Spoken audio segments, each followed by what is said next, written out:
Welcome back. We're in Vectors and Projectiles, worksheet number 1 out of G and Coley here. Problem number 1.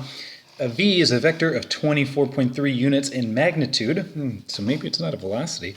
It's a capital V. We usually use lowercase v for velocity. Anyways, at an angle 54.8 degrees above the negative axis. All right, so let's go sketch this. Oh, and it does say, number 1, sketch this. But even if it didn't say that, you're a very good student, and you'd say, well, I'm going to sketch it anyways. It would be helpful. Now, we don't really have a good like vector space to work in because it's not like a real problem here. It's just some generic vector. So I'll just give a generic Cartesian coordinate plane here, x and y. It says 54.8 degrees above the negative axis, so this one's the negative bit over here. So I'm going to go up to there, wherever that is. Here's going to be my vector v, and this angle measurement is 54.8 degrees right there. So that is a reference angle, if you remember that from math class there. Measured to the x-axis there. It is measured a little bit wonky there, as you normally measure from the positive x-axis, but you can do that too. All right, find Vx and Vy. So they're asking for the components here. Now, you can draw the components in one of two ways. I'm going to show one way, and I'll tell you about the other, but then I'm going to erase it. So, and it doesn't matter which way you do it. So you could say, hey, what's the velocity in the x direction right there? Or what's the, and you could also say, then what's the velocity in the y direction right there? Cool. Now, equivalent to that, now don't do this twice. But equivalent to this is, couldn't you have said that Vy is like this vertical bit right here? And you would be correct. And couldn't you say, well, couldn't the Vx be this one right here instead? And I'd say, absolutely. And then wouldn't this be a different angle? And I'd say, absolutely. Would this be the same angle as a 54.8? And I'd say, absolutely. And are these things equivalent to one another? And I would say, absolutely. Look, we have equivalent triangles there. Now, don't make more work for yourself, and don't confuse yourself either. Just either do the green or do the purple. Don't do both.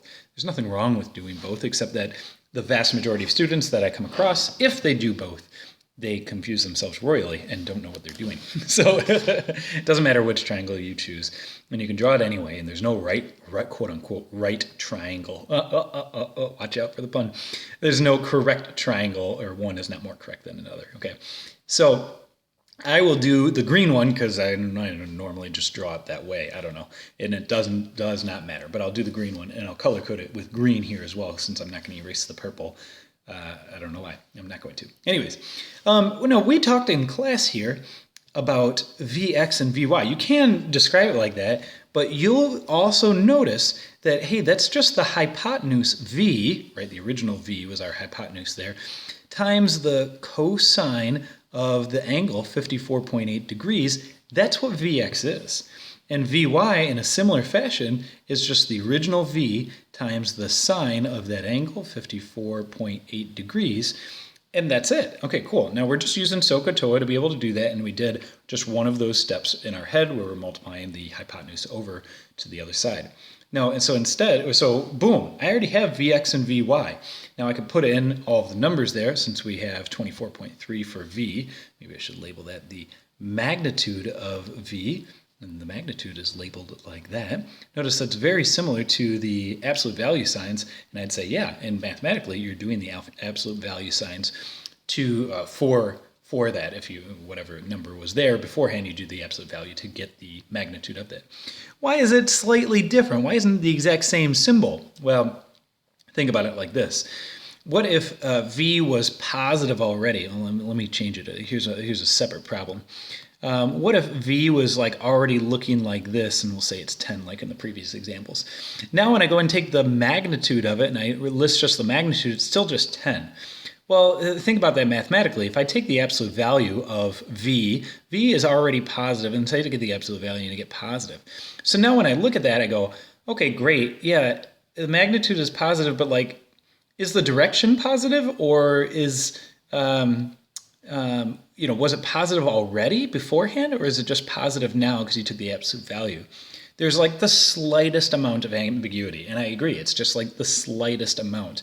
And I think this is the reason why we as physicists, I didn't, but other people before me had, where they said, hey, we need to add like something just slightly different than the absolute value symbol because we need to indicate that this is not necessarily a positive 10, but it is just a 10.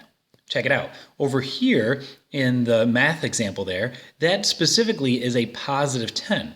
But that's not what we're trying to say, because we're not trying to say that this 10 is positive. We're trying to say that it has no sign, positive nor negative, because it has no direction to it. Instead, it's just the value of 10. Whew, yeah, just slight nuance there. Do you hopefully see just the slight nuance there? Anyways, you're just taking the absolute value to get that, and we're saying the 24.3 isn't necessarily positive. It's just that's what the number is. Okay, and it looks like my my little device stopped erasing. So let's see if I can do the rest of this without erasing, or moving the page for that matter. And I think I can do it. So find Vx and Vy. Well, we basically just did it, and I can go and grab my calculator, and you can too, and put in these values. So you know, for the Vy, I'm just typing in 24.3. and then sine of 54.8, and I make sure that my calculator is already in degrees, which it is, so that's 19.86, and that's Vy. And then Vx, same thing, 24.3 times the cosine of 54.8, and I get 14.01. Okay, cool. And there's no units on this stuff, and that's Vx. And so then C, it says, hey, go ahead and find the magnitude of V, but using Vx and Vy there. Oh, right, because then we're going to say, hey, V is going to be equal to the square root of Vy squared plus Vx squared. So now, careful when you go and do this, because you do not want to use these rounded values of Vx and Vy that I wrote down here. You will instead use the entire values of Vx and Vy. So like V, this is how I type it into my calculator, V 54.8, and then put that whole thing in parentheses and then square that, and then do the same thing for the cosine version, or the x version there, and square that, and then square root the whole thing.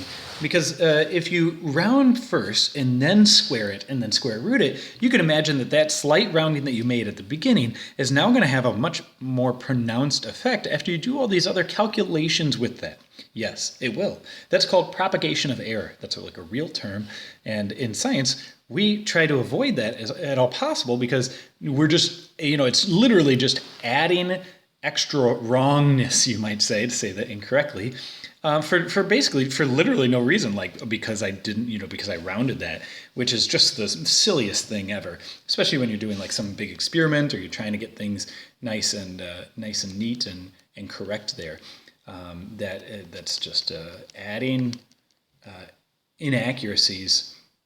At what cost? At like, you know, you're not even like saving anything at that point. So anyways, typing all this stuff in just as I wrote there, being careful about my parentheses here. It is very easy to miss one of these parentheses. I did it earlier today, actually. And I take the square root of that. I should have done that in one step. And I get exactly 24.3. Exactly. There's no decimals after that. It's exactly 24.3 when I do that. And so make sure that you don't round. That's actually probably the purpose of part C there. Anyways, have a beautiful day. That's it. Enjoy.